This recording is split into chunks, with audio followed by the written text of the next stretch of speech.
The PorscheSport Podcast. Porsche Mobil 1 Supercup, Formula E, the IMSA WeatherTech Sports Car Championship, 24-hour series, Porsche Carrera Cup, Endurance Motorsports, British GT, Porsche Club Great Britain, Sim Racing. For more information, visit www.PorscheSport.com. PorscheSport Podcast.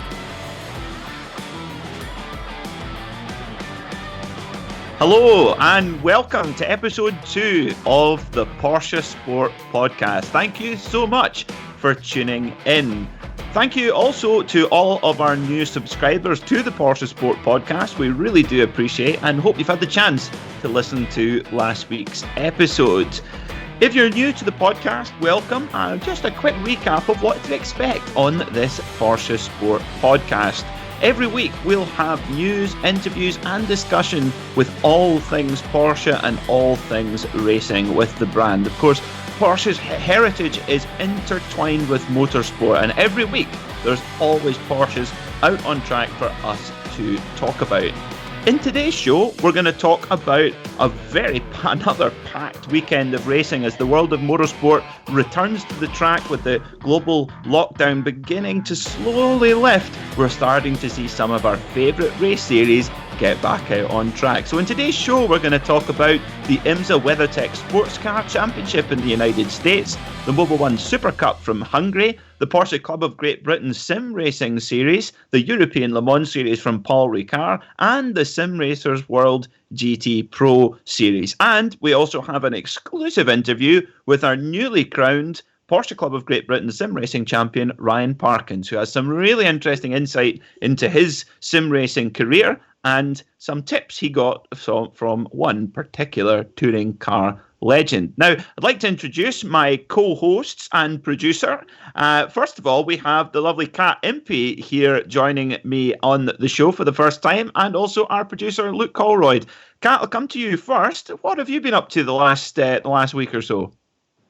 I've had a very busy week, actually. So I've been doing a lot with quite a few junior drivers, so preparing them for Formula 4 next year. So, a lot going on the sims, doing remote coaching, and now, of course, being able to get back at the track as well. So getting them out on track again after having obviously a long season now, which has been an off season for them. So, doing that and also doing some coaching with gentleman drivers as well. So I've been out in a GT2 RS this week, which has been good. Blown the cobwebs out. So it's been a good week. Oh, no, we can't let you away with not talking about that. Now, is this the GT2 RS road car, or is it the track special, the GT2 RS Club Sport? Yeah, don't get too excited. It's the road car version. Just the road car. Okay. No, it's still great. Don't like that, but, no, it's still unbelievably quick, as you could probably imagine. But yeah, it's been a good week, and just a gentleman who's taken delivery of it and wanted to finally get it out after lockdown and see what it can do, basically. Which I think he was thoroughly impressed, as you probably can imagine.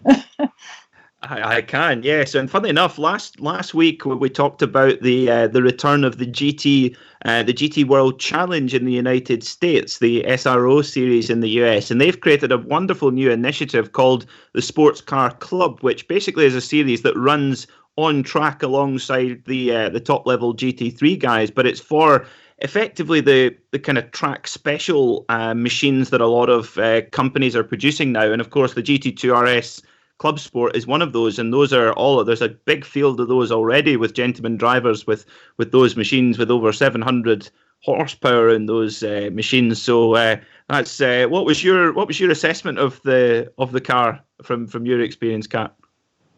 I mean, to be honest, I always say that a car like that feels like a race car on the road, whereas pretty much most other Porsches that aren't GT cars are road cars for the track. They have almost a different DNA to them. So something like a GT2 RS. I mean, what's brilliant is you can take it on the road and you can take it on a tour, and it's beautiful and actually fairly compliant for a car of that pedigree, to be honest.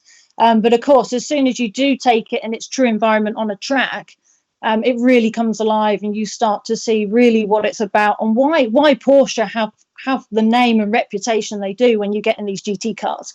It's just a whole other level. And it was great to show that, of course, to a client who has had other GT cars but never really explored them on track, and to get that opportunity to not have those limitations and be able to push, I think is really showing him what it's all about. I think this is going to be a weekly theme where I go green with envy when you tell me what you've been up to each week driving GT2RSs on track. Luke, try and make me feel a bit better. What have you been up to this week? Yeah. I think in future I might go first, because my week is not as interesting as Kat's. I mean, I've had a busy weekend at PorscheSport. There's been, obviously, as you mentioned, lots of Porsches racing, so lots of reports. Unfortunately, I didn't get to race in the Porsche Club of Great Britain sim race on Sunday, so I was so busy with that. There's also, I know we don't talk about other sports, but I'm a bit of a football fan, so Leeds United also got promoted, so I was kind of partying for that as well. So yeah, we've busy week on PorscheSport, but nowhere near as interesting as Cat's week by the sounds of it. Can I just add though, I did spend most of my time in the passenger seat, so it's not quite as good as you think. It's good, but it's not quite the same as driving it. now that's a good point you make, Kat, and forgive me for asking. I know that some racing drivers who do coaching aren't so keen on sitting in the passenger seat, and often do, using a onboard video camera or trackside or what have you. You're one of the brave ones. Do you find it okay sitting beside an amateur driver, or do you dread it? Honestly, it probably most of the time depends who I'm sat with. I will also do the same as others. So you can do data telemetry, video analysis. So there's lots of other avenues as well. But sometimes you do need to sit alongside somebody to really understand and see their inputs, how soft their inputs are, or how explosive they are. You can't always get everything from data, and sometimes you need to say something as it's happening, so the customer really gets to appreciate what they're feeling there and then. So yeah, it does honestly depend on what circuit you're on, who you're sat with, because it can be daunting. I've had it going down, let's say Silverstone Hangar Straight, and looking across, and I'm doing about 180 mile an hour, but I'm sat in the passenger seat and I've got a normal seatbelt on, an open face helmet, and of course sometimes you think, okay, let's just hope this all is okay and he's okay, and then of course obviously 9 times out of 10 it is. But yeah, you have to take precautions where you can, but I do think honestly at times you do have to still sit next to people. But yeah, even with Porsche, that varies from country to country. So in Germany most of the time they won't sit next to clients, but over here we will. But we'll always assess it and try and obviously minimize any risk. But yeah, honestly, there are times, of course, you'd rather not sit next to somebody, but that's part and parcel of the job, I suppose. It's something we have to do. Yes, I can imagine. And for me, it's been commentating and more commentating. A lot of Porsche stuff as well. Actually, I've been lucky because I've been a regular commentator on a series called Racing Edge, and Racing Edge are a company based in Canada who, it's kind of like a directory for racing equipment, and that includes racing cars. And some of the racing cars they have on their directory at the moment, they have an old McLaren Can-Am car, they have a Ford, an old Ford GT1 machine, they've got a Cadillac DPI, they've got all sorts of stuff like that, and they're sponsoring this sim racing series because at the moment all my commentary work's focused around the sim racing world as the tracks sort of get back to running again.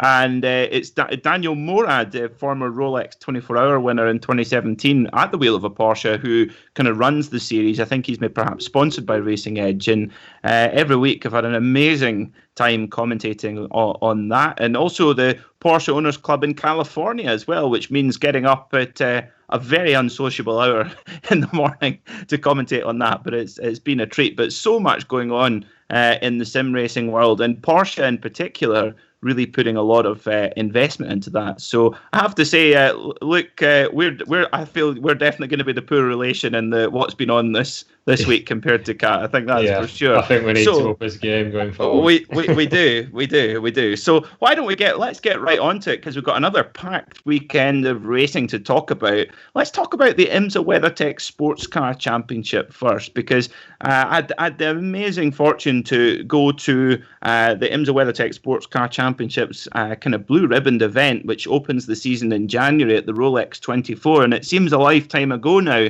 being there with no face masks on and no social distancing, etc. And what an event that was! If you're listening and you're unfamiliar with IMSA or the Rolex 24 at Daytona, all the races are on IMSA's fantastic YouTube channel. I can't urge you enough to go and check out. It's brilliant multi-class sports car racing, and a lot of the teams you might see coming over to Le Mans, who you might not be familiar with, a lot of those teams coming over will be regulars in the IMSA WeatherTech Sports Car Championship. So the Corvettes, for example, you see at Le Mans, they do most of their regular season driving in IMSA. And normally we have, a staple of the IMSA WeatherTech Sports Car Championship, the Sebring 12 Hours, which normally happens in March, but unfortunately had to be postponed to November this year for reasons we know why. And the Sebring 12 Hour, this again, a Floridian circuit just like Daytona, has been going every single year since 1952. So it's one of the oldest standing endurance races. And really, Sebring is known as the home of American sports car racing. And Sebring itself is an amazing facility. It's a former World War II B-17 Flying Fortress air base called Hendricks Field, where they effectively, once it was retired from use in the Second World War, they converted it into a race circuit, with the first race happening on New Year's Eve in 1950, and then the Sebring 12 Hour began in 1952. And Porsche, well, they've been there, like they are in many great races, they've been there since the very beginning. Porsche, they came into the Sebring 12 Hour for the first time in 1954 with two Porsche 550s and also a Porsche 356 America Roadster. And again, like many of the big endurance classic, Porsche have more outright wins than any other manufacturer, with 18 outright wins, 13 of which were in a row. So from 1976 to 1988, Porsche won outright for 13 times in succession. And along the pit lane above the garages at Sebring, they have the winner from every year in the Sebring 12 Hour. And there is a lot of German flags for Porsche. Porsche's first outright win came in 1960 with the 718 RS60 Spider. So, of course, the car that we now know as the Cayman recently had the 718 moniker added to it, and that's where that comes from. And I think maybe Porsche's highest achievement at the Sebring circuit was in 2008 when the Porsche RS Spider LMP2 machine won the Sebring 12 Hour outright against the mighty Audi LMP1 diesels of the time. And also Steve McQueen, very famous actor, nearly won outright in 1970, but did win his class in a Porsche 908. So like many circuits and many events, Porsche have such an amazing history at this circuit. But it's fair to say that the race on Saturday, a 2 hour and 40-minute encounter, as is very much the case with the IMSA WeatherTech Sports Car Championship. Their sprint races follow that time frame. It's fair to say that this particular visit to Sebring did not quite go to plan initially, with the brand new Corvette C8R, both Corvettes qualifying P1 and 2 and locking out the front row of the grid, with Jordan Taylor smashing the lap record. And again, if you want to see full commitment in a racing car, go and watch Jordan's pole position lap at the wheel of the new C8R. Absolutely incredible car control and commitment. Now, Porsche factory driver Lawrence Vantor, and reigning IMSA WeatherTech sports car champion in the GTLM class, alongside Earl Bamber, Lawrence always takes qualifying duties and therefore has to start the car in the race. Whoever qualifies has to start the race.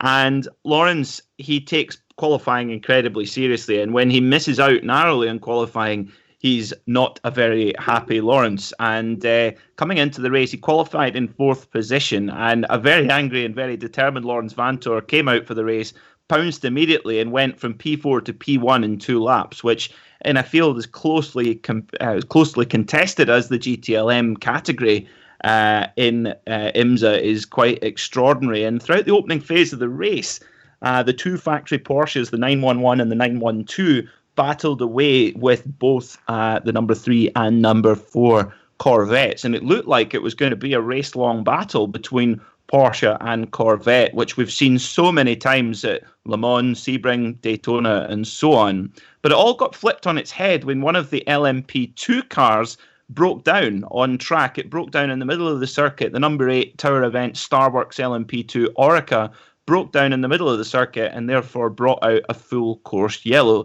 And normally when that happens in sports car racing, everybody takes the chance to go into pit lane and get new tyres, fuel and service, etc. And the whole field of GT cars, at least, piled into the pit lane.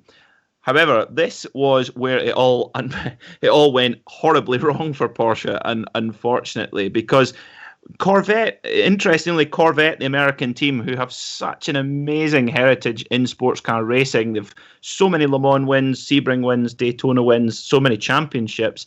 And Corvette have never necessarily always had the fastest car, but they just seem to execute better than so many teams do. And this was one of those examples where Corvette were just that little bit stronger in pit lane, and they managed to get their cars in and out of the pit box just that little bit quicker. And I think it just caught the Porsche guys out slightly. The Porsche 911 of Nick Tandy pulled out, and then the 912 car of Lawrence Vantour also came out, and basically they ran into each other, for lack of a better description. And the whole front bodywork of the 912 machine of Lawrence Vantour was ripped off, and Lawrence had to do one lap of the track with the whole front of the car looking like a Whelen modified stock car, and had to bring it back into pit lane. And I tell you what, the Porsche mechanics did an amazing job to fit a whole new front end and headlight cluster to that car and got him back out on track again. Unfortunately, the 911 of Nick Tandy, he wasn't so fortunate. A lap later, when they were back under green flag running, coming around the fast fifth gear left-hander, the turn 1 at Sebring, which is an incredibly fast and bumpy corner, Nick Tandy, his rear right tyre, the tyre that had contacted with the 912 machine, blew out. And bear in mind, they're doing probably 140 miles an hour at that point. And if you can imagine a tyre blowing out when you're on full load on the right-hand side of the car, that must have been a seriously scary moment. But Nick Tandy, being Nick Tandy, displayed incredible car control and a little bit of good fortune to keep it out the wall, and was able to limp the car back round. But unfortunately, that put him off the lead lap, and the 911 machine finished in 6th place. But the 912 machine, the car that arguably had more damage and had to come in for repairs, well, bearing in mind, these guys, they're the reigning IMSA WeatherTech sports car champions at the moment, Lawrence Vantour and Earl Bamber. They actually managed to, from more or less a lap down, managed to fight back all the way to the podium. And I mean, in a field as closely contested as the GTLM category, in particular, Earl Bamber, the Kiwi, when he took over with about an hour to go, I still actually can't quite compute how he managed to get that car so far back up the order. And some of the overtaking maneuvers he pulled off were just, it was a true champion's drive. So I couldn't urge you enough to go back and watch some of the racing on the IMSA YouTube channel.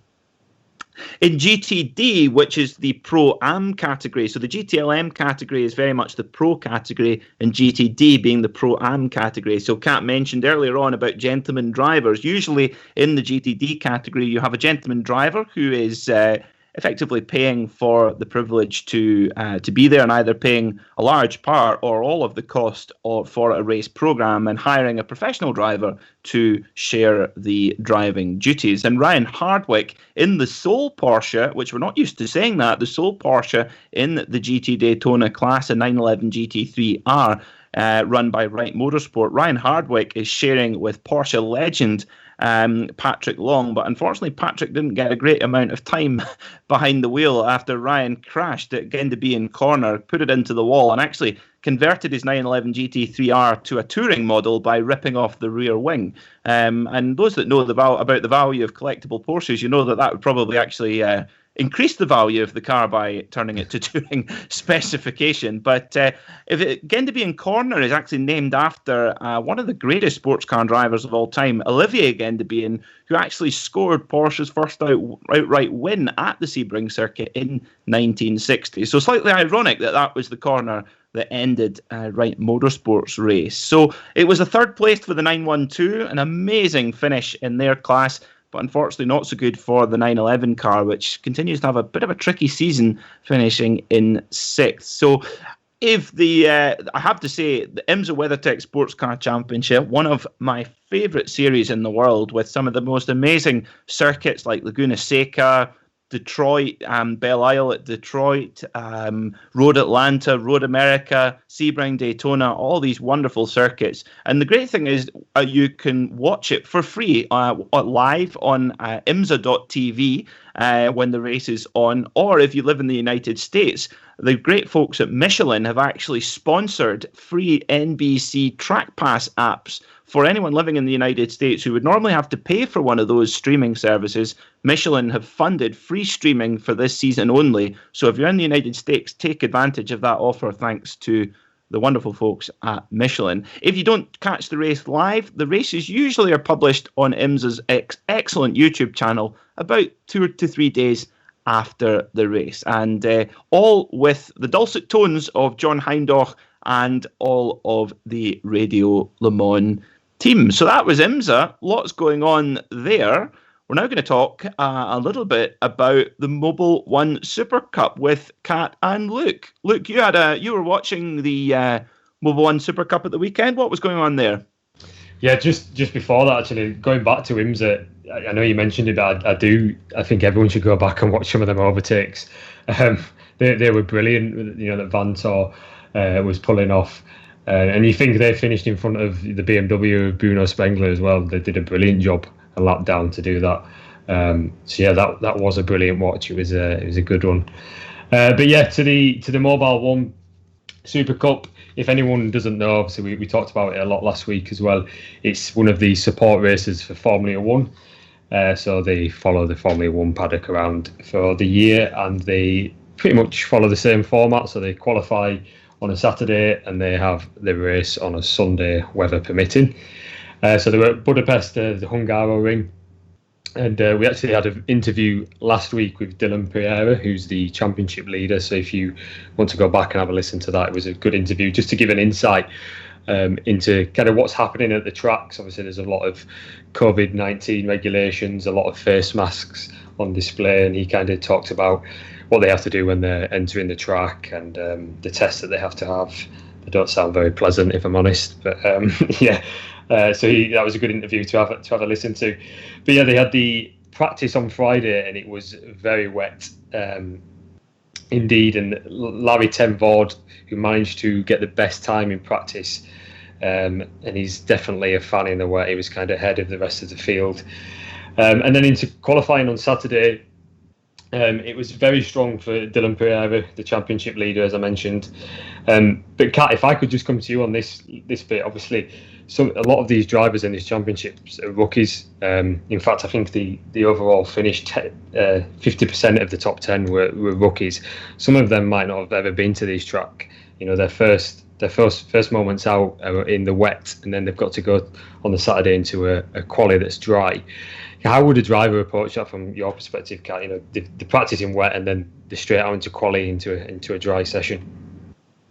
It's very, very difficult. I mean, luckily, most of these rookies, even though we call them rookies, have actually done a lot of racing prior to this level. So, I mean, most of them will have karted from at least 8 years old upwards. So they will have experienced it before. I mean, it's incredibly difficult. And you almost are going into the unknown, honestly, if you've gone from wet and wet lines and a very different setup, and then suddenly you're able to go back onto the dry line and push very hard.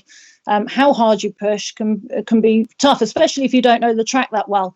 I mean, a lot of these guys do a huge amount of prep in every area they can. They'll be on simulators as well around that. They'll obviously have their driver coaches with them. So they'll get as much information and data as they can, and then literally have to go and try and do that and do what they're told instantly and have the faith that the car will do it. But these guys are so good and so consistent. I mean, they're obviously, most of them are just young lads, but like I say, they've done so much from such a young age that even as rookies, they're actually more experienced than you'd think. Yeah. I mean, like I said, I think Larry Tenvoord's very young, and he was flying in the wet on the Friday practice. But into the quali, it was Dylan Pereira who took P1. He was last week's race winner as well. And yeah, to the race on Sunday again, it was dry, but it had been raining for anyone watching the Formula One. There was, I think the rain came a little bit later on, but it was a damp track, but with dry lines. So the AstroTurf and the grass on the side was a little bit damp. And yeah, Pierre in pole, and he had Aichan Guven in P2 behind him, and Larry Tenvoord in P3. And again, I'll say what I said last week. All the three of those drivers have spent the early summer racing on the simulator in the Porsche Mobil 1 virtual Supercup. So they've kind of battled it out in the virtual world, and they're continuing to battle it out in the new season. It seems to be them three running. And we also had his first safety car of the season. The conditions, as I mentioned, were dry, but Philip Saga just touched the AstroTurf coming out of the final corner onto the start-finish. And obviously holds a lot of water out there, and he kind of rotated the Porsche, and it went off into the wall. It was quite a heavy impact, but thankfully he was all right. So obviously that brought out the safety car, and then on the restart, Jackson Evans, who actually won the first round, looked promising. He's a teammate of Dylan Pereira, so he's up there. He collided with Jack Van Latch. I hope I've said his name wrong. I probably haven't. And unfortunately, Jackson got a drive through, so that kind of put him out of it, put him out of the race for any points. So again, it was Dylan Pereira, promising. It looks promising for the season. He's obviously replaced a decent driver at Lechner Racing, and I feel a little bit sorry for Aichan Guven. Actually, he probably thought at the start of this season he might have a chance to take it. He's a very good driver, one of the Porsche junior drivers, but he brought it home in P2. And Larry Tenvoord brought it home in P3. And yeah, it was a good race again. As I've mentioned, there were only 20 minutes. Ideally, I think they should be a little bit longer, personally. More Porsches on the track. But the 20 minutes, they've kind of got a lot to get through on the Sunday with the Formula One. So it's a very quick sprint race. And I also just want to give a congratulations. So there's Matteo Lorena, who became an official driver for the Porsche Mobil 1 Cup at just 16. By completing his third race, and he actually scored points, finishing 15th. And I heard that if you finish between first and 15th, you get a cash prize for each race. So he's probably at 16, got a nice wedge of cash to go spend in the next couple of weeks while we're off, and then it returns in 2 weeks' time at Silverstone, which I believe is also a double header. Am I correct? I think I believe that's right. It's Formula One at the Silverstone twice, so the Porsche Mobil 1 will also do the same. But yeah, it's been a good couple of races. Obviously, we were in Austria twice, and Dylan Pereira takes the championship into Silverstone. So it's interesting, Luke. You mentioned about the Mobil 1 Supercup and how important that series is for building your careers. It links very nicely actually into Earl Bamber's performance in the IMSA WeatherTech Sports Car Championship. Of course, now we know Earl is this absolute blockbuster sports car driver. He won Le Mans outright twice in the LMP1 category in 2015 and 2017. Won countless GT races with Porsche in all kinds of different categories.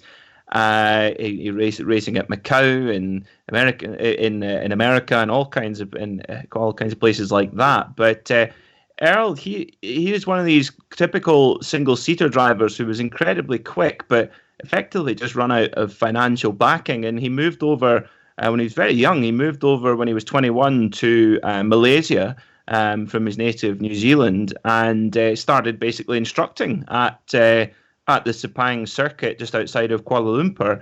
And he met a guy there who he was coaching, and he got to know him, and he said, and it's the driver asked, he says, so what do you do? He says, well, I want to be a pro racing driver, and explain what he'd done and what his situation was. He says, well, and they were in a 911 Carrera Cup car, and he says, well, have a try and show me what you can do. And of course, Earl jumps in and puts this thing absolutely on the very ragged edge of the limit, and the driver immediately said, oh, I need to help you here. And they bought a 4-year-old Carrera Cup car and took it to the Asian Le Mans Series.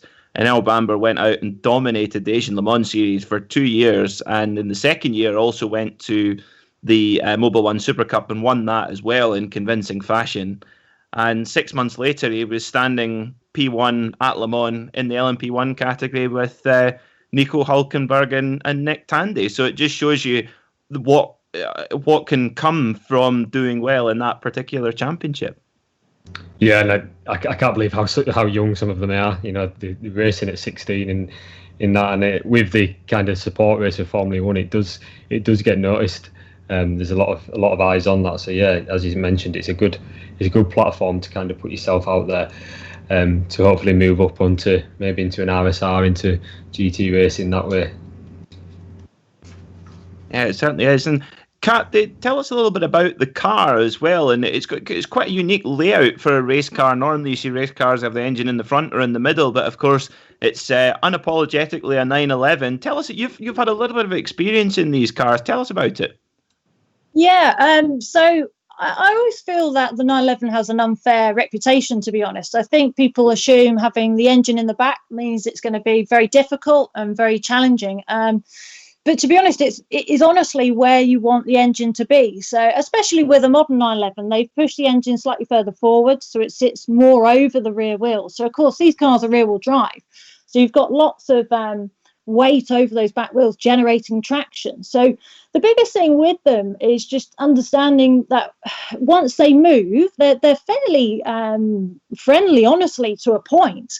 But it's just you learn once it goes to a certain point when it starts to slide, then you have to be on top of it. Otherwise, that momentum and that engine in the back works very much like a pendulum and starts to swing. So there is certainly for any driver getting used to that, because, of course, a lot of them have come out of karts, and then if they've done single seaters, they're always normally mid-engine.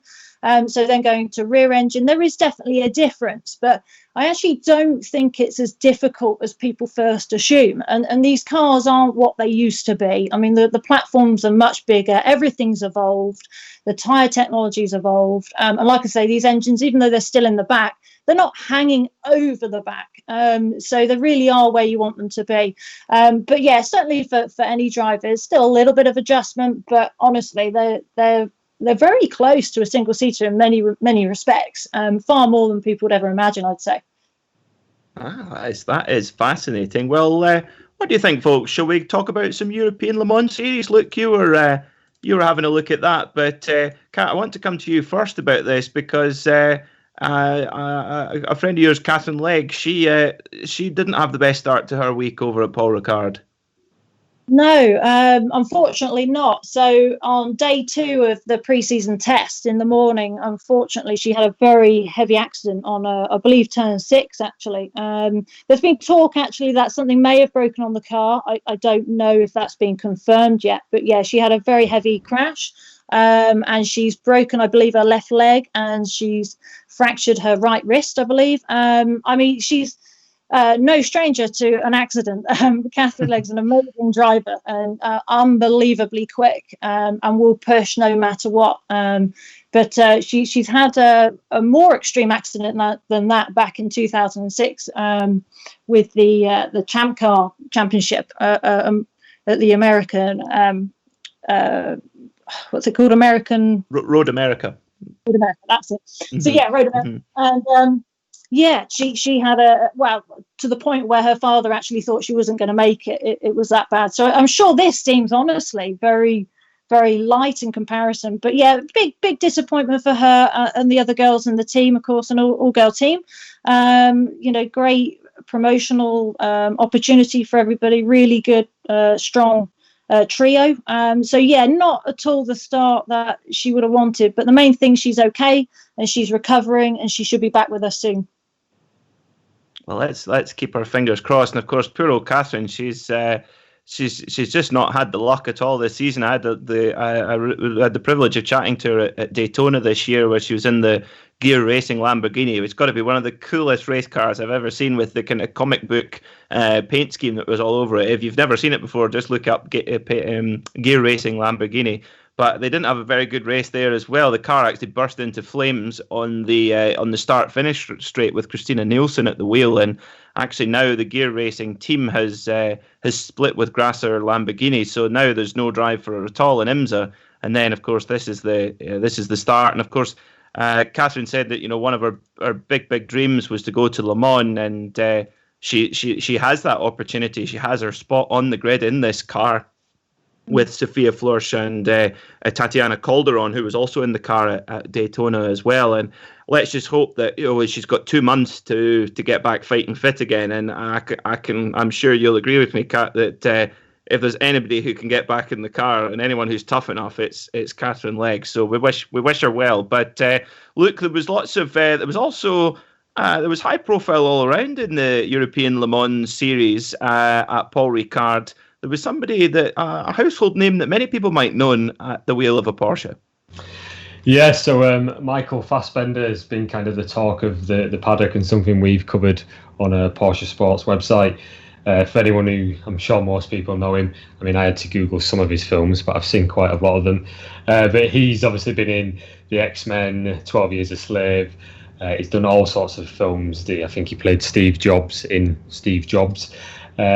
And yeah, for anyone who's obviously kind of thinks, how does a film star become a motorsport driver? There's a few that have done it, and obviously you may have to put some money into it as well, which obviously helps if you're starring in blockbuster films. But he's gone through a program with Porsche, and he's not been fast tracked. He's done all the training. He's learned all the way through, and finally got to a point where he's been able to race in the top, one of the top Porsches, and at the European Le Mans series as well, which is a big series. For anyone who's not heard of it or doesn't know much about it, it's obviously the series that kind of almost follows the Le Mans 24-hour. Most people will have heard of.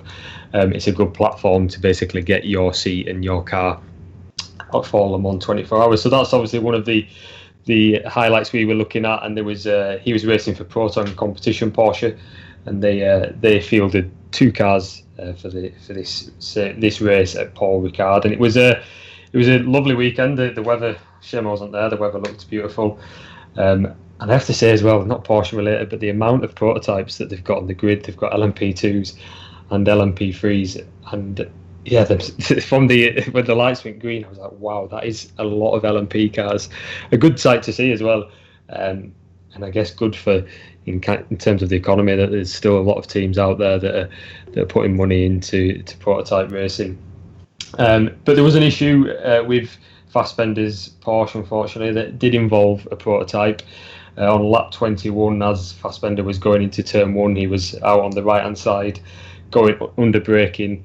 The number 8 of Real Team Racing just cut across him, and there was nothing he could do. I think the prototype braked a little bit early, and we've seen in lots of this multi-class racing where some of the GT cars can be almost on the tail of the prototypes through the corners, and it's not until they kind of get the drag and the pull out of the corners that the prototype actually leaves them on pace. And he had to hit the brakes a little bit harder than he needed, which rotated the Porsche around. And it actually, as he was kind of spinning off, it looked like it was going to be quite a big impact, but he kind of, luckily the front end hit one of those nice soft barriers, and it kind of bounced into that. It took him a few minutes to kind of get the car started back up, and he took it back to the pits and did a driver swap. So not probably the best intro for the European Le Mans series for Fassbender, but obviously it wasn't his fault. It was the prototype got a drive-through penalty as well, just to prove that it wasn't him to blame. But the other car, the 77 Proton Competition Porsche, with Christian Ried, Mikel Beretta, Alessio Piccarello. I don't know if I've said his name. I'm going to murder so many names on this podcast. You might have to correct me, Peter, if I get any wrong. But they took the win, and as we mentioned at the start, then it was challenged by the Ferraris. Christian Rey was put under a lot of pressure by Michelle Gattin in the '83 Lynx Ferrari, and she's backed by the Women in Motorsport as well. And yeah, they had a great battle, and thankfully the Porsche took the top spot on the podium, followed by two Ferraris in P2 and P3, who also had a good battle between themselves. It was pretty smooth sailing. Apart from that, for the 77, there was a 15-minute safety car that had to recover one of the Orecas, which was later on in the race. And as we know, with a safety car, it did bunch them all back up. But that's what we like to see as motorsport fans. All them gaps got rid of, and there was battling again. But yeah, it was good to see multi-class racing back on a track, and yeah, good for Porsche to take the win.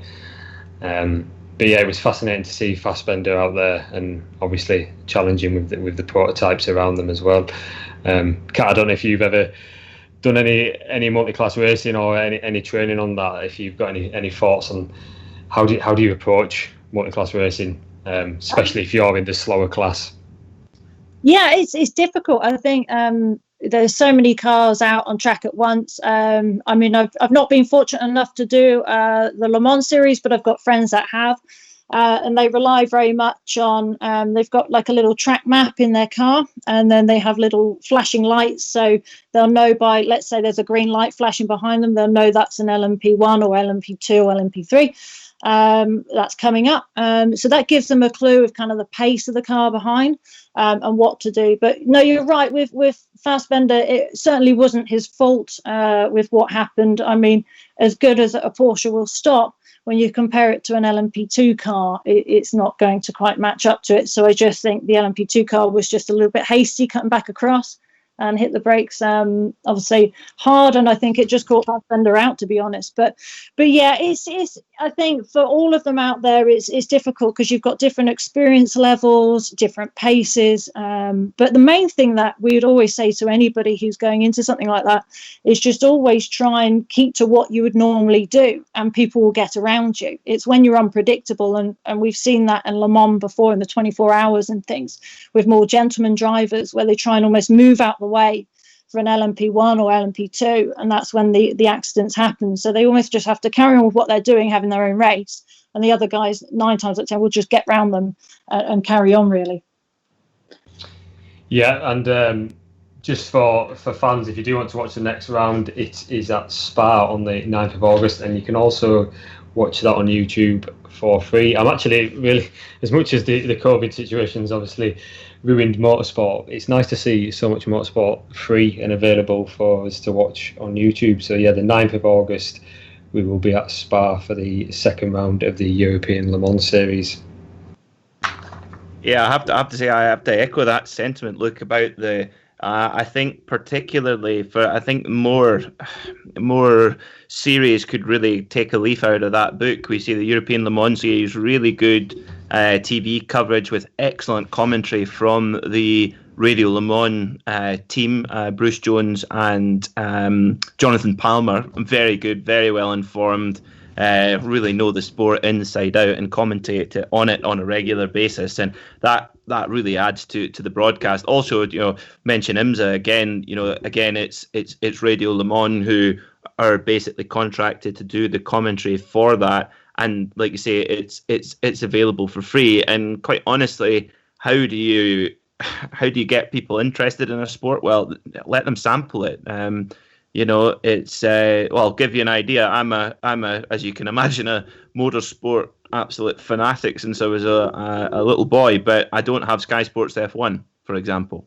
So that probably tells you all you need to know. And I know that MotoGP is suffering a similar issue, how it used to have good, relative free-to-air access, and now it's on BT Sport, and that's killed the audience figures, and therefore that's for British riders.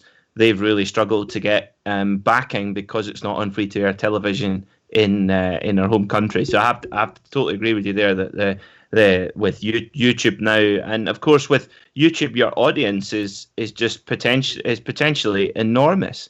There's for example, there was Creventic race, the Creventic sports car race, which, let's be honest, doesn't have a massive profile compared to something like the British Touring Car Championship or Formula One. But one of the races on there had over 500,000 viewers.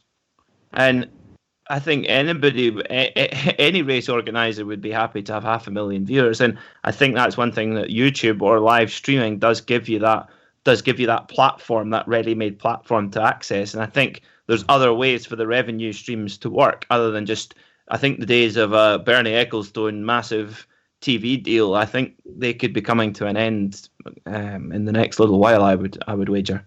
Yeah, just on that Creventic, obviously they were one of the, we covered it last week, but they were one of the first kind of organisations and races to go ahead after we kind of come out of the worldwide lockdown to have an endurance race. And they marketed it very well, so they did a couple of sim endurance races and kind of grabbed that audience and then said, if you enjoyed this and the fans watching it, we're actually going to put this on again in a couple of weeks, but in real life. And as you said, it's probably not the biggest race out there.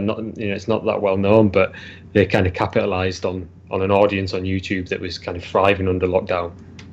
And, yes, absolutely. And we always think sim racing, you get fans going from motorsport to then go watch sim racing, but I think with the younger generation, a lot of people might just be growing up sim racing and watching that, and it's then driving them to watch real motorsport as well. I completely agree. I think the two cross-pollinate really, really well. And I think motorsport, we've got such a golden opportunity that no other sport in the world has. Not even motorcycle racing. It's only four-wheeled motorsport that has this opportunity where you can replicate and simulate the sport so closely in your own home and also compete with others all over the world.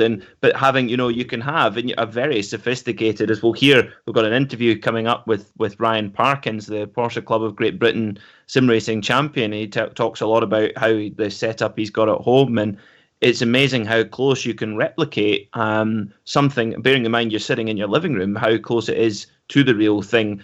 That's something that you can't throw a touchdown pass in your living room. You can't throw a rugby ball. You can't kick a football. You can't do any of that. You cannot simulate even closely any other sport. And I think there's during lockdown, we've been able to really use that as turn a big negative into a big positive. So I think that's the perfect segue to move on to talk a little bit about sim racing, which those new to the show, it's something that we're going to add.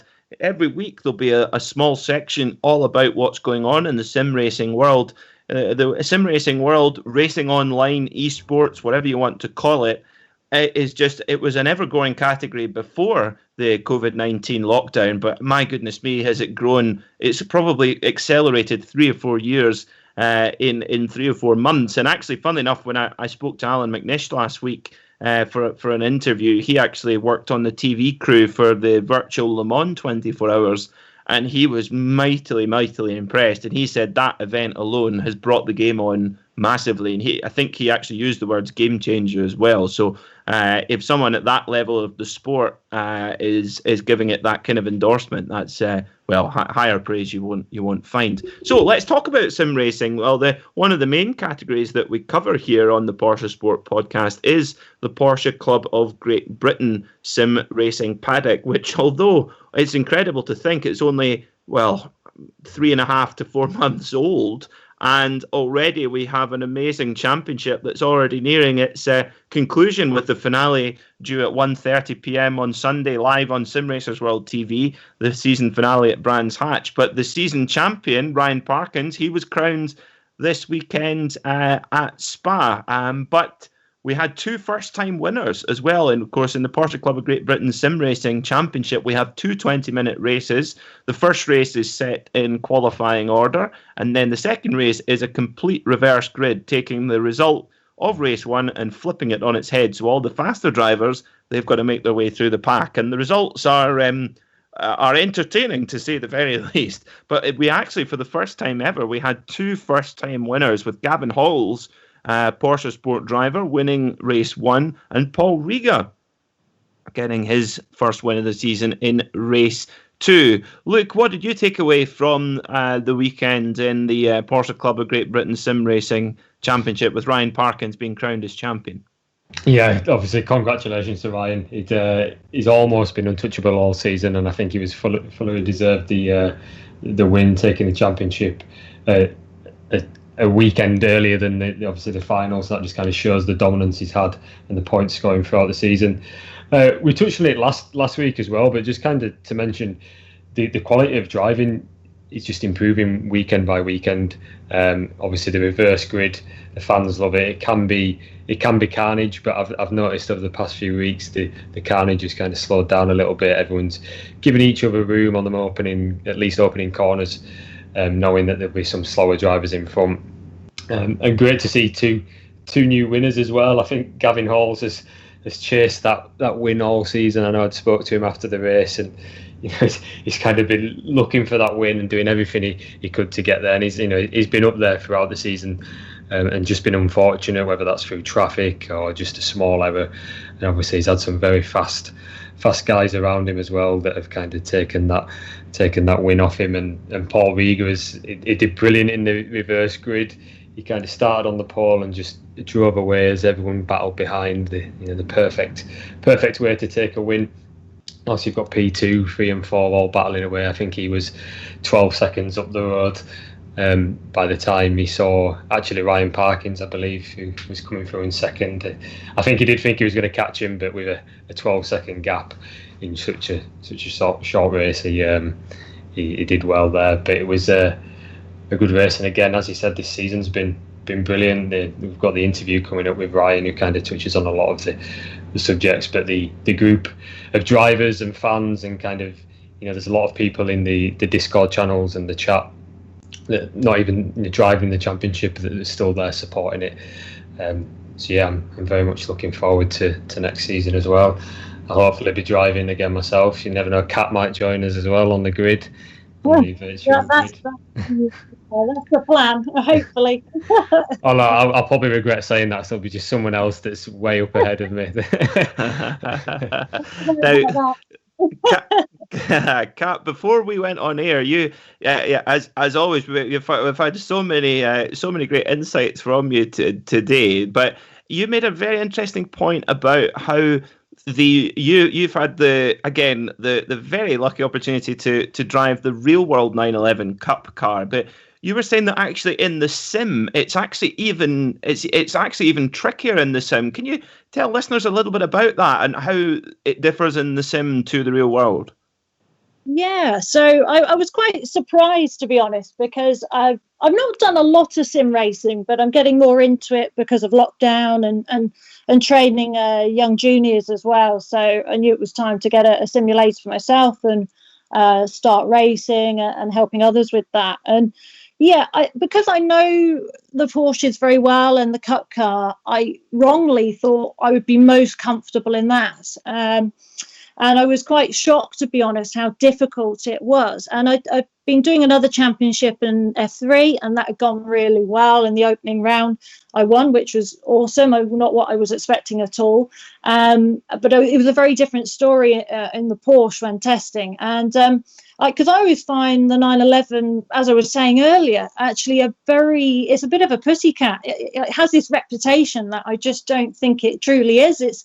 It's honestly not far off a single seater. It very much, you can feel what's going to happen before it happens. You're ahead of it. It's got a huge amount of rear end traction. Yes, you have to appreciate that the back end does have some weight there. So if you let it go too far, it will bite back. But you have quite a bit of time before it gets to that stage. So I was thinking in real life, to a point, yes, it's a race car. Of course, you've got to be on top of it, but it's quite friendly, really.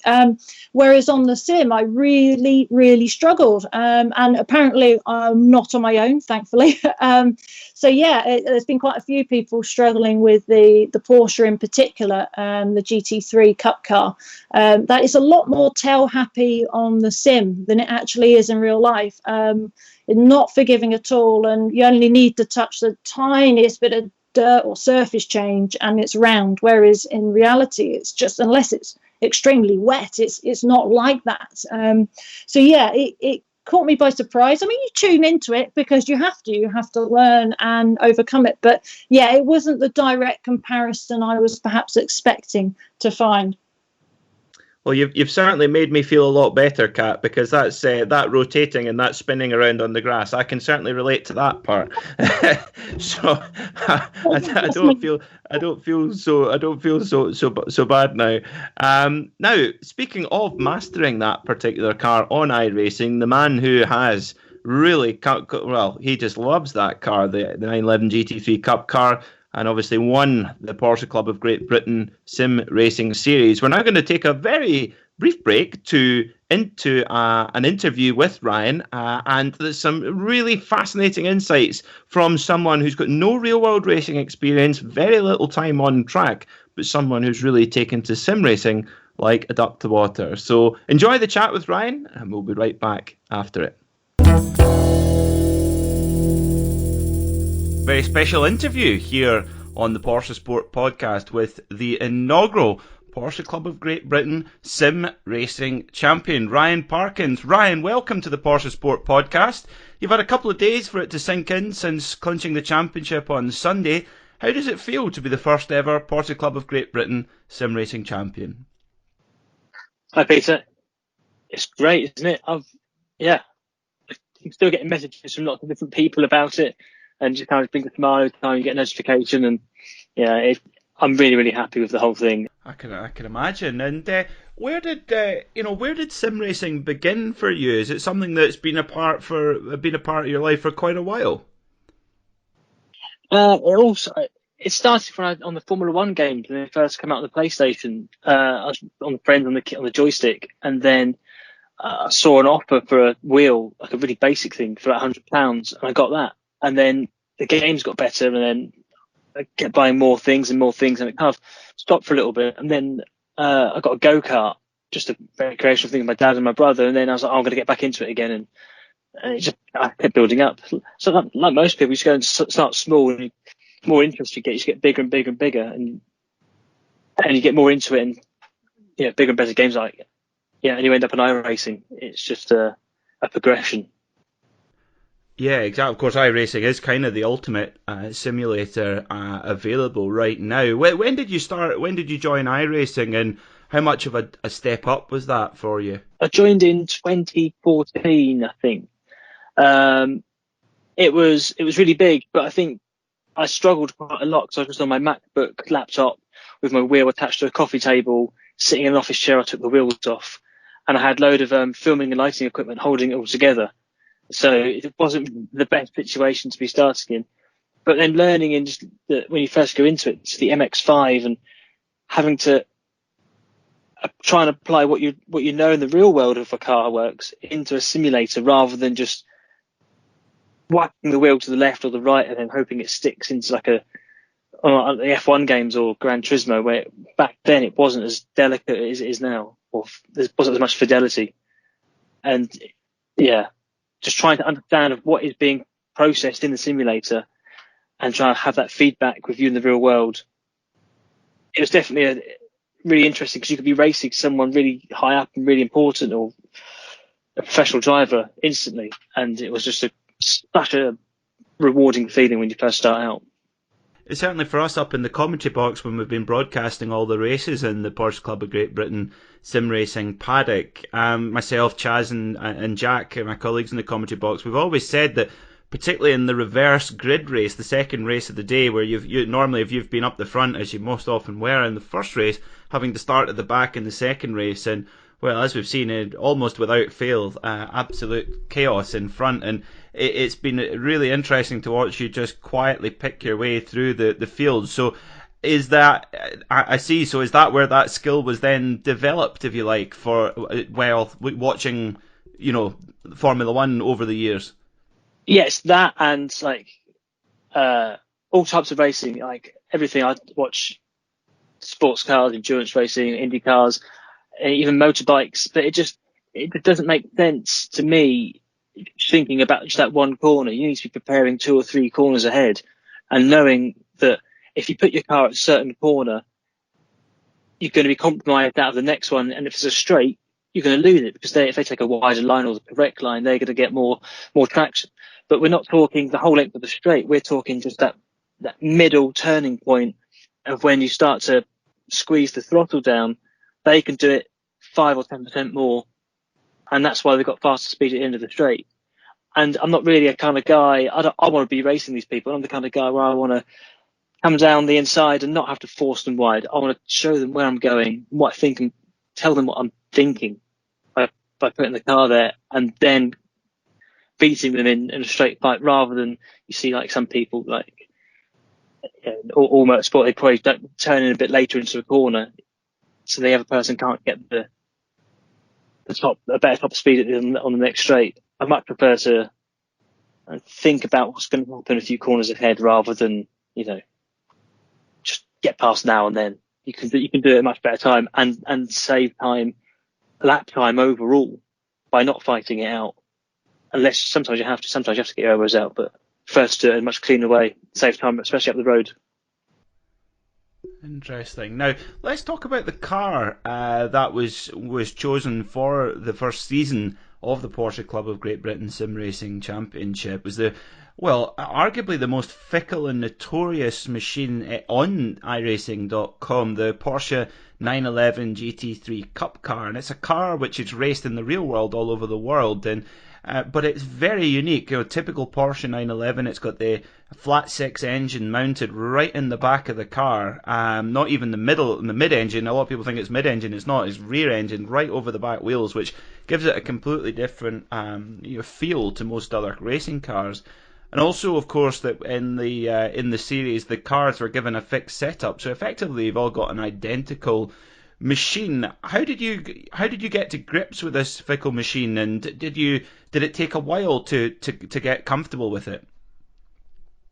So I've been driving this lovely car since it's come on the iRacing service about a year, 2 years ago, on and off, and it's brilliant. I just love the way it moves, and of how it took me a while after a few races doing some official iRaces that I was setting the fuel perfectly to finish 1 litre at the end of the race, and I was always understeering, and I just couldn't work it out why it was going on. And I spoke to a real life driver who drives stunt vehicles in the film industry. He said, "Oh no, always have loads in it, top it up, put the maximum fuel you can in it without losing too much time, because the fuel tank's in the front. It's at the furthest point in the front, so you need to keep the weight in the front of the car." And obviously that helped to understand that of course it is. Yeah, you need more weight in the front. You need to brake a little bit more in the front, and trail brake, because keep the front down when there's less fuel, and all things like that. And also I love it that you can't change the suspension settings. It's just set. You can't change anything with the car. It's just as it is, and you have to just arrive, and you're the best person who can drive that car. Everyone has the same thing that way, and you probably can't do that in real life. It's probably really difficult to have the same setup for everybody in the same conditions, and you're the best in that part of it, or you can take that corner better than somebody else, and it's just a fantastic feeling. Yeah, I completely agree with you there. Having that, I do really enjoy commentating on a fixed setup race, because you know that the field is well and truly level. It's if in the Carrera Cup, the Carrera Cup series, anywhere in the world, in Asia, UK or US or wherever, the cars are the same. It's a 911 Cup car, but really the top teams are always still going to have the best engineers, the best data guys, the best setup, even just being able to change brake pads more often, and it's the best funded teams. And actually, even in sim racing nowadays, if you're in one of the big teams, you're never going to struggle for a setup, because there's so many of you all working together to get that setup just right. So I totally agree with that sentiment. Speaking of teams and kind of the environment, tell us a little bit, give our listeners an impression of what the Porsche Club of Great Britain sim racing paddock is like, and just how unique it is, and how much it's grown in such a short period of time, and try and give them an impression of what it's like as a driver to be a part of that community. It's such a lovely place to be. Everyone's all learning and gaining experience every race, every practice session, giving out a small bit of information everyone takes it on board, and you keep getting all these emojis or adding to your comments of people like, yeah, great, that's really helpful. Or but it all started really when I first joined. I joined very late. I joined the evening before the first round at Donington, and Mark Phillips saw my iRacing history and said, yeah, okay, well, you're definitely far. They're all going to be more experienced than most of us. Can you just, when you come in, can you just take a bit of care, because some people might be moving chicanes for you. And that was fine. I was really happy with that. And then I'm glad he said something, because we could make a chat from there. And then when you go into the Discord, it's such a camaraderie of everybody putting together, helping each other out, liking each other's paints. There's no big rivalry. If it was in real life, you'd be constantly in a big circle digging each other in the ribs because you're having so much fun, and also sharing such vital knowledge of setting up. And also, it's not just setting up the sim and driving, it's more about the computer settings and helping them get the most out of that, because if everyone's got the same setup in race setup, but the computers and the variations you can get for everyone's so difficult. So just helping someone for a few minutes really can change the experience. The biggest thing I've been telling people is to change their audio settings, to turn the engine down and the tyres up, so you can hear the tyres scraping across the ground more, to give them understanding of when the tyre is slipping, or they've got too much steering lock, or might be locking under braking. But everyone's coming back and they've been telling me about feedback from that, and it's just such a lovely place to be. I really enjoy everybody, and I've even given some parts away to people. Rig parts I don't use anymore, to help people improve. It's such it's just like a good bunch of buddies.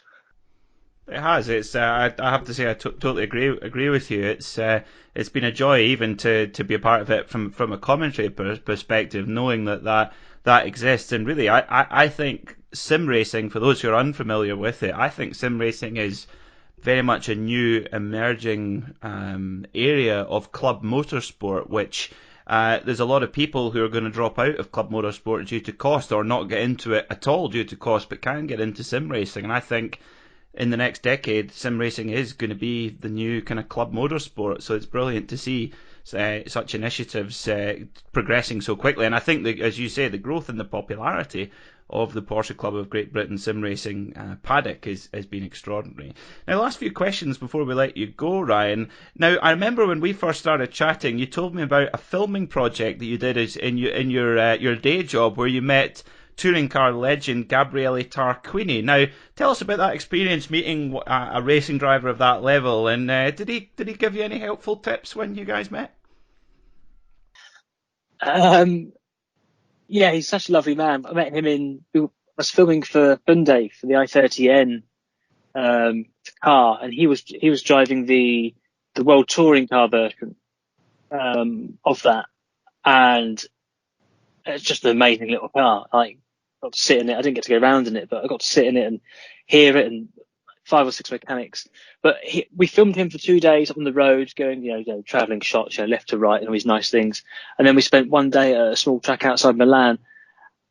And at lunch on these first 2 days, we'd just be chatting. And I asked him if he liked simulators or stuff like that. And he was like, no, I'm too old. My eyes can't do it. The young boys, they can do that sort of stuff. Just get me on a track and I'll go and do the job. And that was just the confidence. I think he was 50 that year when I met him. And he was just a really nice man. We're just chatting and, just having bruschetta lunches with, a small bit of wine, and you'd be just having this beautiful, or even having an espresso in the morning. He'd say, guy on the radio between the cars, guy, can we stop? I want to get a coffee. And we'd always walk into this little cafe, don't know anyone. Everyone's really friendly. So even that was such a cool environment to be in. And I told him about my sim racing then, and he exchanged some things about it. And I said, I've been looking into the data acquisition side of it, looking at the telemetry and sensors on the car. And he said, oh, great, yeah, you should come in and have a look. And then brought his engineer over on the track day, and was like, yeah, show Ryan some data. And the guy was quite hesitant at first, didn't know who I was. He goes, no, he's a camera assistant, he's fine. And I was looking at it, and I was like, so you missed the apex there? And he was like, yeah, how do you know? And I was like, you can see from this line here. And he was quite impressed. It's like a really cool moment to be have it confirmed. I actually know something about like their world for a moment. And then on lunchtime of that day, we had a chat, and I said, "Oh, what car should I buy? I want to go and buy a new car." The time I had a Polo, and he said, "Anything with slick tyres is the quickest way to go." And I was, "Oh yeah, but I can't have slick tyres in England." And then he was like, "Oh no, so anything rear-wheel drive, mid-engine, and you'll be good to go." And then the cameraman, who has a 997, he said, "Oh Ryan, I would let you go in my car, but you won't be able to reach the pedals." So, oh yeah, I haven't told you, but I'm a lot shorter than these guys. You won't be able to reach the pedals, Ryan. And then obviously we'll laugh at that. And then they said, "Oh well," he said, "Well, what about a Cayman? That's the smaller Porsche you can go and buy." So then on the flight home, I found in Auto Trader, I think it was, a Cayman 2007 Cayman F. I was like, "Yeah, I've got to go buy it," and haven't looked back. Joined the club, and just Gabriele Tarquini's top tip: buy a mid-engined rear-wheel drive sports car, and you'll be happy. There you go. That is a fantastic story. It's I love it. Say when people say, "Well, why did you buy this car?" "Oh, Gabriele Tarquini told me to." That's could get better advice than that. Now, final question for you, Ryan. I always ask all of my guests this, and you get the most amazing variety of answers. So, the Racing Genie has granted you one wish, and you can compete. And this is in the real world. You can compete in any race, in any car, and then you can choose one co-driver. So it's to either be your teammate or a co-driver in the sense of sports cars. So what would you choose? I've heard this on the other podcasts. It's very good. It's a very good question. I might have to divide it up because I'm definitely split between single seaters and the 911 sports car. So I think in a single seater as a teammate, I would love to have Sir Jackie Stewart, purely because I just love the way he talks. He's just so calm, and he's dyslexic. I'm quite dyslexic as well, so he's got a small inspiration for me. And the way he approaches things, lots of documentaries I've seen him talk about how he does things completely differently because of his dyslexia. And I've seen a great quote of where he's like, "You have a peach under the throttle, and you just got to just squeeze the peach." Yeah, just like the small. I can't remember all of them, but I just know that he always puts a smile on my face whenever I see him in a car and talking. And the other one, I like sports car. It would be Brendan Hartley in a sports car. I just love how in all of endurance racing I've seen him in, he's just so efficient, and yeah, he just can save fuel, save tyres, and he still wins. He hasn't won in quite a while in Formula E or Formula One, but in all of the sports cars, he's just quick. I really like him. He's just a nice guy as well.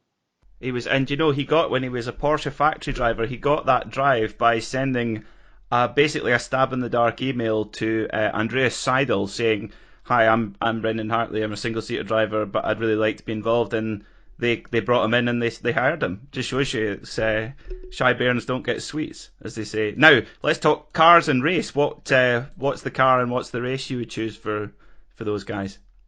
That would be Suzuka. Such a great track. It has everything, and the car for all of that, the McLaren MP44. Now, for those who aren't geared up on McLaren Formula One cars, what era are we thinking for that? That's 92, 93. Okay, so Senna time. Senna's and Prost's, and the engineering as well at that time to make things that fast, that mechanically fast, it just blows my mind. Boy, they were special cars. And the sports car? It's a Cup car, 911 Cup car, GT3. Fantastic. Well, Ryan, it's been a pleasure to chat to you, and once again, congratulations on what was an amazing first season in the Porsche Club of Great Britain Sim Racing Championship. Of course, we've got one round left at Brands Hatch on Sunday, but you're entered into another quite major championship in that car. Tell us just a little bit about that before we let you go. Yeah, this new championship is the PorscheSport Carrera Cup. It's 7 rounds of heat racing. That's going to be really challenging. I'm probably about mid-pack in that one, I think. Had a practice race the other day. Definitely going to be mid-pack. I'm going to have to work really hard. And especially this is an open setup championship as well. So you've really got to try and find time in the setup to work your way up the grid. But I think I'm going to get top 15. That's my goal anyway. But looking forward to it because I'm racing under PorscheSport banner and livery, supporting these guys. So hopefully we can get some good airtime, but not through crashes. Brilliant stuff. Well, Ryan, thanks so much for coming to join us on the PorscheSport podcast, and hopefully we'll get another chat with you in the next little while as the PorscheSport Carrera Cup progresses. So I hope you enjoyed that chat with Ryan Parkins, and we'd love to hear from you here at Porsche Sport. You can get in touch with us via our social media channels, which will all be in the show notes. And let us know, what would your answer be to the Racing Genie question? If you could choose any car, any race, and any co-driver, do let us know. It doesn't have to be a Porsche, although bonus points will be given if it's a Porsche that you choose. Double bonus points if you choose a Porsche factory driver as well. But let us know. We'd love to hear, what would you answer that question? Now, actually, why not? Kat, you won't have heard, of course, pre-recorded our interview with Ryan. I asked Ryan if he was to choose any race in the world with any car and any co-driver, who would he choose? And I'll not spoil his answers for you. But what would you choose as a racing driver? So what racing driver would I choose? So you'd have any. You can choose any race in the world. So Le Mans, Monte Carlo Rally, anything you want, with any co-driver and in any car you like. You've got complete free reign. Yeah. Gosh, that's a difficult one. Probably because I'd normally pick a single seater, and you can't have a co-driver. So. No, to be honest, for me, the dream has always been, like many, is Le Mans, to do the 24-hour Le Mans. And I would absolutely love to do it with somebody like Fernando Alonso. I mean, I'm a huge fan of his anyway, and to get his expertise would be absolutely awesome. To me, he's... Okay, I appreciate he's not a Porsche driver, so perhaps I shouldn't be saying this, but he's, for me, one of the best drivers of all time, one of the most complete drivers. And I've been very lucky to speak to quite a few people within the F1 paddock that even today will still say he's the most rounded driver of all time, which is kind of surprising when you think of people like Hamilton and what he's achieved. And there's still people saying Alonso is better. So, yeah, it's an interesting one. But, yeah, for me, if I got any opportunity, certainly would be that, and do the 24-hour Le Mans car. I mean, this is, I suppose, obviously, I'd love to do it in a Porsche. I'd love to just do it in a Cup car, honestly, or an RSR or something. But if it wasn't going to be a Porsche, then a Corvette. I absolutely love the Corvettes, and I remember as a young girl going and watching 2 yellow Corvettes all the time, always together at Le Mans every year, and always thought, gosh, I'd love to go out and do that and be in one of those cars. So yeah, if it wasn't a Porsche, then yeah, Corvette actually. Oh, I have to say, there's a big smile on my face. I have to say, there's one thing that I love as much as Porsches, it's Corvette, and the outgoing C7. Oh, what a machine that thing is. So I have to agree with you there. Luke, what would your choice be? Oh, I think like Kat, I think the dream, not that I'm even anywhere near that, would be to drive Le Mans in a Porsche. I think it's probably the race that everyone would want to do. In terms of co-driver, I'd probably go Patrick Long, kind of Mr. Porsche himself, mainly because I think the knowledge he could give you and help you out in that situation. Obviously, he's been racing for Porsche. It's probably more than I've been alive, to be honest. He's he's done a brilliant job there. So I'll probably Patrick Long at Le Mans in a Porsche RSR. Whoa, that is so I think we should all go out and buy our lottery tickets tonight, and then if one of us wins, then we can. Well, Luke, you could if you win, you could, because that's the great thing. So for our listeners, Patrick Long, of course, is to me one of the greatest Porsche drivers of all time, and he's still the only North American Porsche factory driver. He's been a Porsche factory driver for nearly 20 years now. And he nearly ended up being a BMW factory driver, actually, but he ended up getting the shout with Porsche. But he's driven. There's no race he hasn't won in the sports car world. He's won Le Mans, Daytona, Sebring, Petit Le Mans, and he's won it in all varieties. He's won it in the GT cars. He's also won it in the RS Spider prototypes as well. He's an incredible talent, and continues to be very, very fast. And actually, he's really taken to sim racing as well. He said that in the off season, it's going to be a big part of his off season preparation now, which he never quite expected before trying it, of course, during the lockdown time. So Patrick Long, that's a very good choice indeed. For me, I have to say it's a moving target for me. Because I ask this question all the time. And funnily enough, Kat, you had the same answer as Alan McNish. He chose Fernando Alonso as well. Really? Yeah. Yes, and he used the word, he referred to him as ruthless, because Alan was actually the test driver at Renault when Fernando came into the Renault team, and ruthless was the word that he described. For absolutely. I think, well, he's obviously going to have his return to Formula One, and there seems to be two camps of people at the moment. Obviously, lots of people excited he's back. Others that are a little bit negative about it, because obviously there's a lot of junior drivers that are ready to come into Formula One, and that's a seat taken, of course. But no, I honestly think he'll come back and he'll be just as strong. I mean, he's out racing anything and everything right now. He's trying to get the Triple Crown. No, I think he honestly is one of the most all-rounded drivers possible. So yeah, if you could sit with him and get even 10% of his knowledge, it would be a bonus. Oh, I'd have to agree. I think his I know we're going off topic here, but we're talking about Renaults in Formula One. Oh dear! But I think the secret will be. I think the secret to getting the best out of Fernando is the person, as often is the case, the people or person around him. We saw when he had his success with Renault when he won his world titles, where Flavio Briatore, who obviously been his manager for a long, long time, and Flavio is let's just say a strong character as well, and I think that's kind of what Fernando needs. He's a lethal weapon in every sense of the word, and if he's not used correctly, it can be just as damaging as not as. But if you know how to get the best out of him, well, I think as you said, Kat, many people believe he is the very best. So who knows? I have to say, I think it's going to add a little bit of spice that's highly, highly needed in Formula One, in my view, to see him back. I'm sure Formula One management are over the moon to see him there. So that's more than enough about Formula One, at least until Porsche get a factory team, and or Corvette, if such a thing were to exist. So, look, you Porsche Sport are involved with a very high-level sim racing series called the Sim Racers World GT Pro Series. Tell us a little bit about that and what's been going on in the last week in that championship.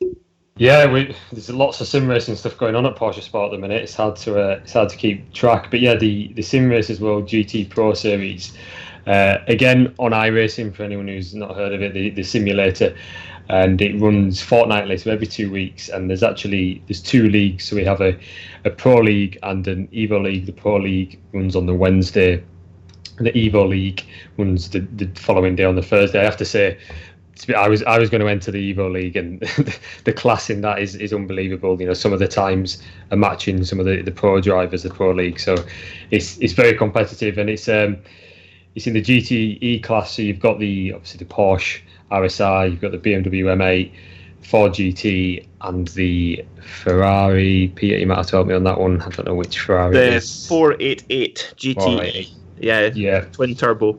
Yeah. And we've had 2 rounds. BMW have dominated at the front in both classes.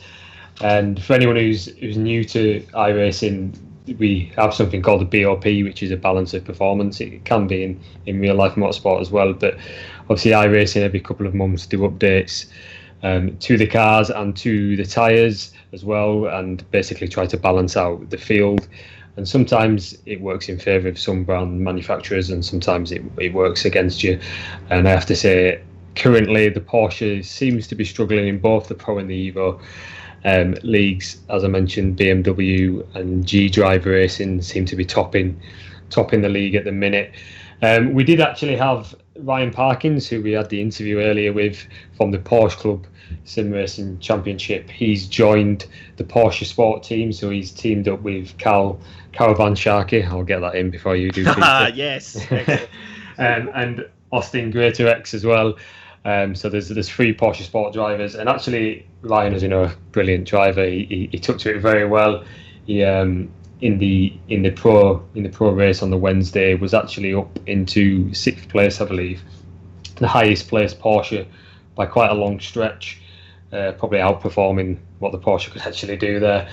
Credit to Ryan. And he actually was collected by a spinning BMW, which put him back down the order, which was a shame. It looked very promising for Ryan. And yeah, give us something to cheer about as Porsche fans, because at the minute it's not looking good. And to say it's basically it's the Porsche Sim Racers GT Pro League, we kind of need some performance from Porsche, so it doesn't look great. But I mean, it's a brilliant series. There's obviously a mix of cars, and it's good to see. You don't really get that much on iRacing, where it's a kind of mixed grid, obviously all in the same category, but a mixed grid of cars, and it's good to see. And there's some brilliant drivers in there. The times that they put in are incredible. So it's been good. Obviously, Peter, you commentate on the Evo as well, and I'm sure you will agree that the driving in there is probably out of our league. I don't think I could touch it at times. It's beyond. It always amazes me sometimes when you go on to. That's the great thing for me is commentating on sim racing is that it's given me an opportunity to build my experience, build my profile, and just skills behind the microphone while we wait to get back to the real world. And it's a great way also for me of creating a kind of a sort of portfolio as well, because of course all the races live on YouTube forevermore basically, so I can put them on my website, what have you. But the other good thing is that I can go onto my sim rig and run the exact same car in exact same conditions, same track and everything, and work out the gear change points, work out the braking points. I have to add sort of 50 meters to see where they'll brake. I'm 50 meters further back, of course. But you get a very good impression of the skill of the driver. So you'll look at what your lap time is, and then when you go onto usually I try to get into the sim when the drivers are out practicing before a race, and always try and look at what livery they're in for the commentary notes and what have you, but also look at the lap times. And sometimes it's just depressing how fast some of these guys are. And you just see the absolute gulf in lap time. And I think that's another thing where we have a real advantage in sim racing broadcasting, is because a lot of your viewers can get a very good understanding of just how talented the drivers are, whereas obviously I can't go and get into Lewis Hamilton's Formula One car and go to Silverstone and set some laps in it. That's obviously complete fantasy world, but that's something that exists in the sim racing world, where it is certainly an advantage, and it's a story that I think that the sim racing world needs to tell really well and really kind of bank on that. And to give you an idea, Rob Tyson, who's won the first 2 races of the season in the Sim Racers World GT Evo series, which is meant to be the feeder series, well, actually ended up, as can happen on iRacing, they have a thing called official races where you just sign up and on you go. It's kind of like a roll-up track day almost, but it's a race. And I was in the same race as, thankfully not in the same class. I was in one of the prototype classes, and Rob was in his GT BMW. And I thought, this is interesting. And he was top of the timesheets convincingly. and in his class was somebody called Rubens Barrichello. You might have heard of him. We're on to F1 again now. yeah, we're on F1. I get far too much F1. We're getting a F1 yellow card.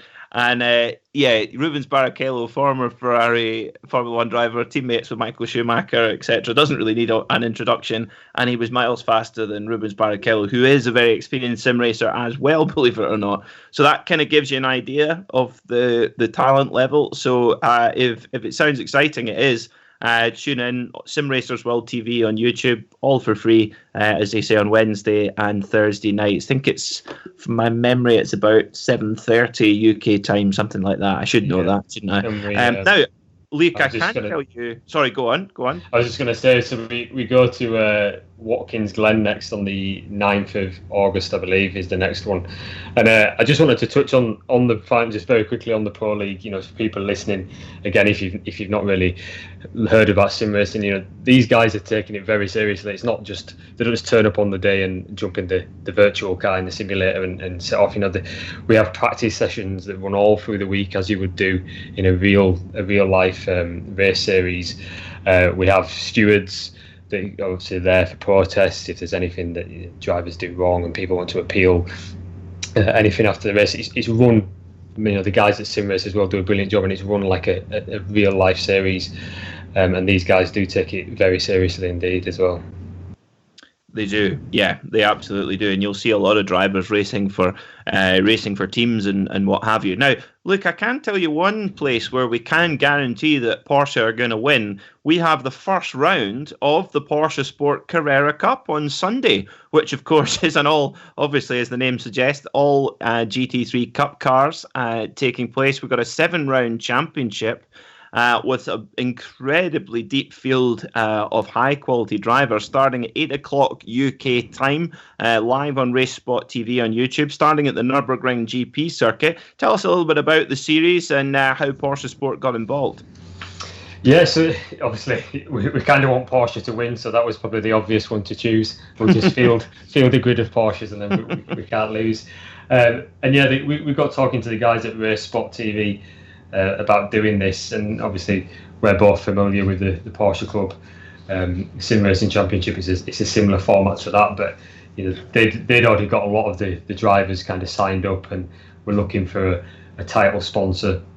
And I can't believe that some of the drivers in there, you've got Redline Racing. Again, anyone who's new there, they're probably one of the top teams in the virtual world. And to mention F1 again, Verstappen also does some bits for them when he's not racing in a Formula 1 car. So that there's some, not that he's racing in this, don't get any ideas, I don't think he is, although it would be nice if he was. But yeah, there's some brilliant names. It's a very big field.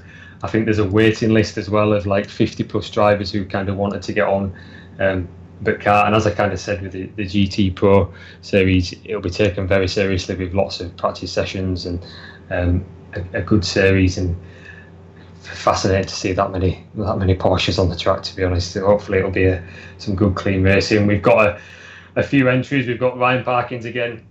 He's going to be racing for PorscheSport along with Gavin Halls, who both raced in the Porsche Club Sim Championship.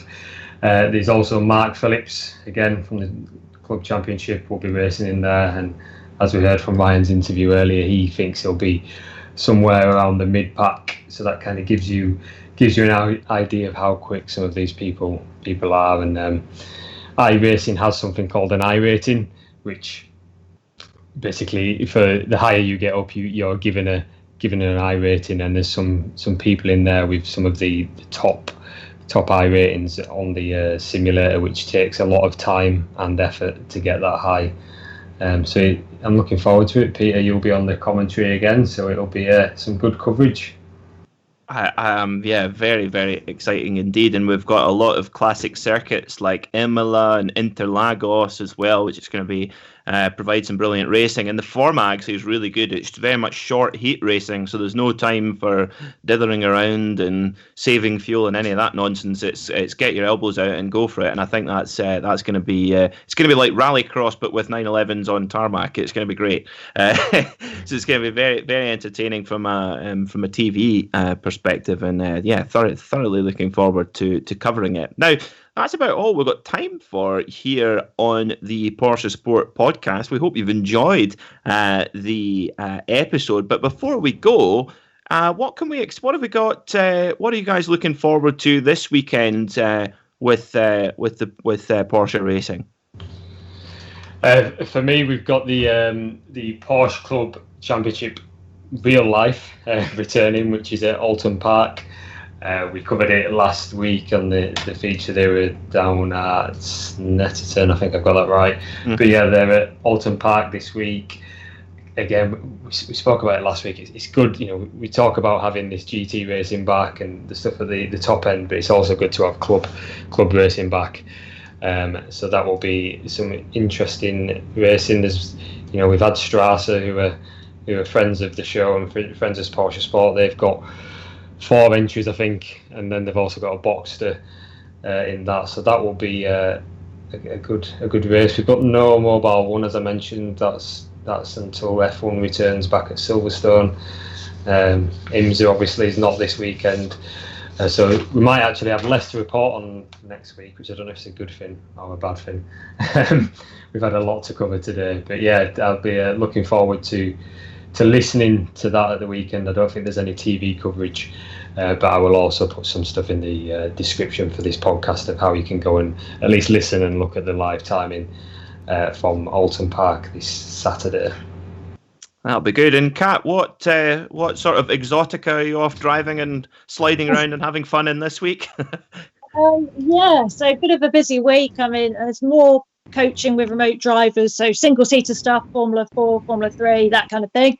Also down at the Experience Centre for Porsche, so doing some stuff there, some track work with clients, skid control stuff, a couple of GT courses, so get to go in a GT3 and GT2 and a GT4, so that should be good fun. But actually I'm only 10 minutes from Alton Park, so I might actually go and watch the race at the weekend as well, so that might be a good thing to go see actually. So so lots going on, but hopefully it would be good fun. Oh, you'd be our Porsche Sport roving reporter, getting the inside scoops in the PCGP paddock. Fantastic! Yeah, that's brilliant. That's really good. Excellent. Well, it's been an absolute pleasure to go through. It's been a packed weekend of Porsche Motorsport, and we will be back same time next week with another episode of the Porsche Sport Podcast. Don't forget that you can subscribe to the podcast on your chosen podcast provider. Just hit the subscribe button and your device will give you a handy notification when the latest episode comes out. So thank you so much for listening, and thanks to my co-hosts Kat Impey and Luke Holroyd, and we shall see you next time on the Porsche Sport Podcast. The Porsche Sport Podcast. For more information, visit www.PorscheSport.com.